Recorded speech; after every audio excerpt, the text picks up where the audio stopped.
காணாத கண்களில்லை, காணாமல் நாளது நகர்வதில்லை.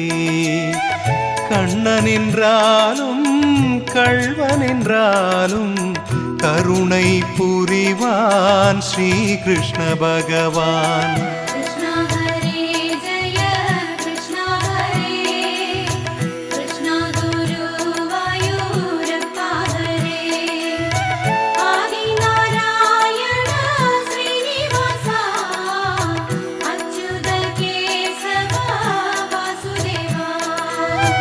அழகிய கண்ணனின் அடிதனை எண்ணுவர், அவனது தொல்லைகள் அனைத்தையும் தாங்குவர்.